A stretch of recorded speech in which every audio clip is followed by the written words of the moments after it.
Profissionalmente, sim, mas eu creio e eu tenho a certeza que também me ajudou muito, porque esse comportamento que eu tinha quando jogador de futebol, ele hoje me ajuda, porque a torcida do Bahia, hoje ela me tem como ídolo, justamente por causa de muitas atitudes que eu tive. Foram atitudes que normalmente hoje ela não pode ser praticada, mas naquela época a torcida voltava para cima, eu ficava dessa maneira que eu não queria perder. Então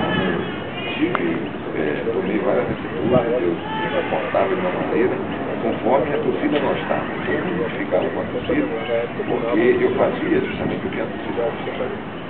O meu Bijoca, ao ser técnico, surgiu como você gostou, que indicou, enfim.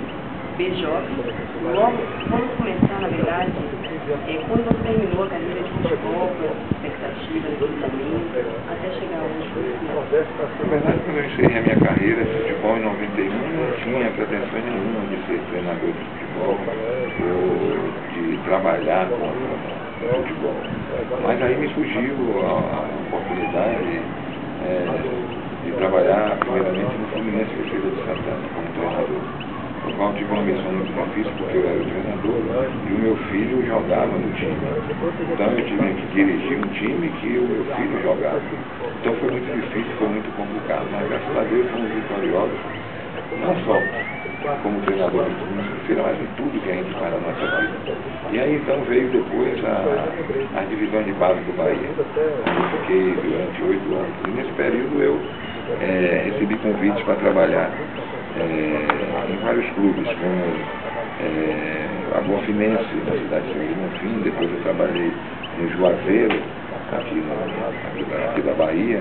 Trabalhei no Camaçari, aqui do Polo, trabalhei na Catuense e, por último, eu trabalhei no Ipitanga, mas sempre indo e voltando para a divisão de base do Bahia.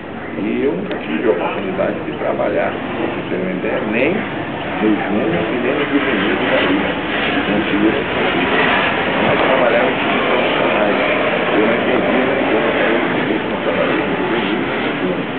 E trabalhava sempre com garotos de 12 anos, 14 anos, seja infantil, mirim, mas chegando sempre a um local sempre mais alto, como treinador de futebol em clubes profissionais. E quando retornava para o Bahia, nunca chegava a um juvenil e nem a um júnior. E não vamos falar nem de profissional. E logo em seguida, por último, que eu trabalhei no Ipitanga, onde eu tive um bom trabalho, nós conseguimos tirar o time do rebaixamento, e aí recebi o convite para ser auxiliar técnico do Bahia. Vim e estou aqui até hoje colaborando, e graças a Deus muito feliz, porque desde a minha chegada aqui, o Bahia subiu da Série C para a Série B, e esse ano estamos aí disputando a Série B e, consequentemente, almejando chegar no auge do futebol, que é a conquista de disputar a Série A do Campeonato Brasileiro do próximo ano.